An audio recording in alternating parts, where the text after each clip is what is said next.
Chapter 1 First Contact. My name is Arber Kadia. I'm the co-founder and CEO of Patoko.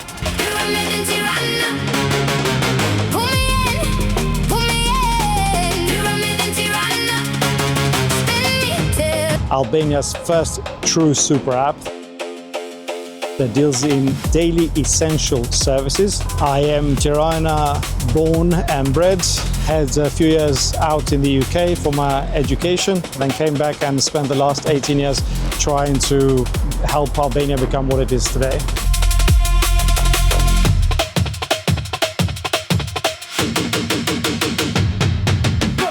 All right.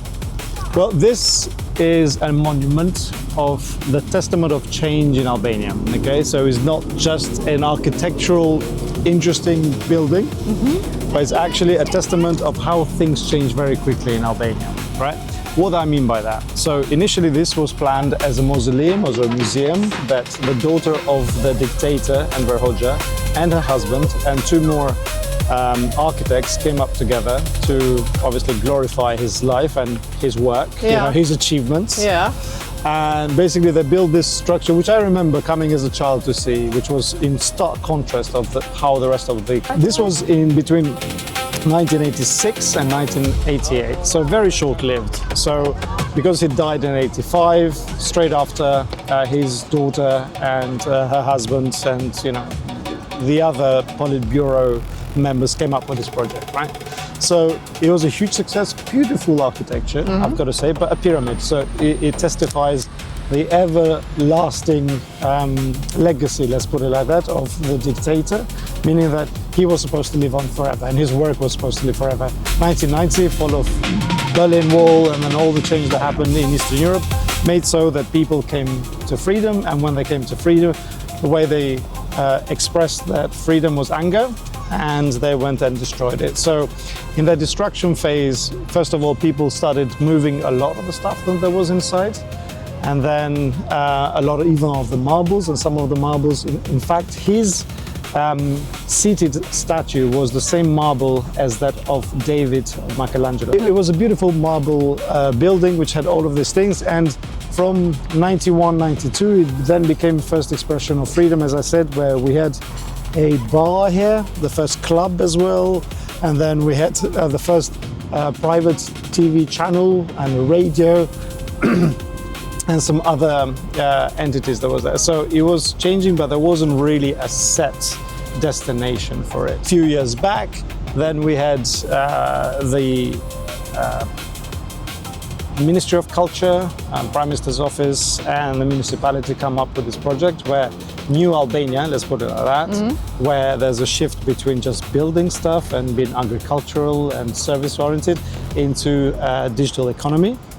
They come up with this project where all of these new economies would be housed in. So right now it's a mixture of a history trip down memory lane and also seeing into the future. So this is where it is. So if you see behind us, there's loads of visitors that come in and go. I wonder if they know all the stories. They cannot experience me going down the slide when I was 7 or 8. We would race it because there was no other means of entertainment, right? Before, the soldiers with Kalashnikovs would not allow you to do it. After that, all the kids of Tirana would slide down the slopes. But it looked always like it looks now from the outside? No, this, I mean, there's been some structural changes, right? So if you see around, there's cubes here. So these cubes are an addition to it, right? What you had before these stairs, you actually had to go up some slopes, and the slopes were very, very shiny, and you could slide. That's why we could slide. So now you cannot slide anymore. You actually have to go up.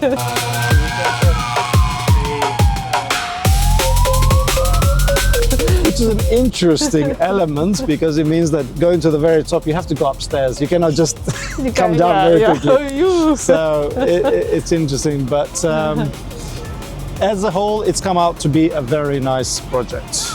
It's still not fulfilled in its potential, but you've got here housed key players of, let's put it on the startup map of the ecosystem. So you've got Plug and Play, you've got Ecol 42, you've got Tumo, and you've got the startup agency and startup innovation agency, all of them housed in there, and then other companies that make it startups or what have you. Oh, I just had a burning desire to be able to affect change, and I've tried my hand in government, I've tried my hand in corporations, I've tried my hand in NGOs, and startups are the only vehicle that can make this change palpable. Okay.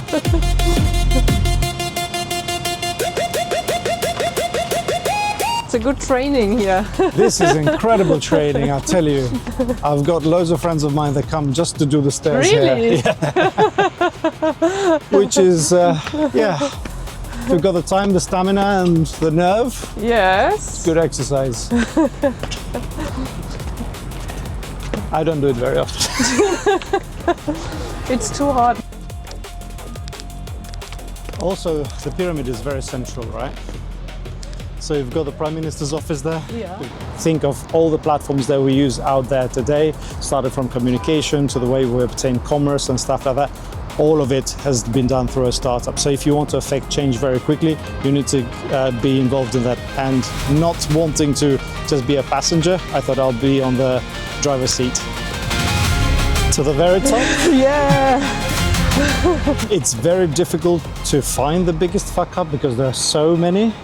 But the biggest one is not having more courage than I currently have. So going more aggressively into making decisions and spending more money on marketing.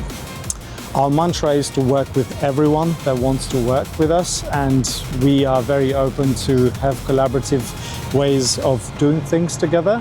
So we're very open to it, and I believe collaboration is one of the biggest things that this new economy and this new world will have. Working together in tandem is where we actually do better as a human species. One of my favorite movies is Austin Powers, so if I was Dr. Evil, I'd say world domination. However, I think transforming the way people obtain services and offer services is the best thing, and then getting people locked into understanding that they are part of doing so rather than just be passengers. Let's meet.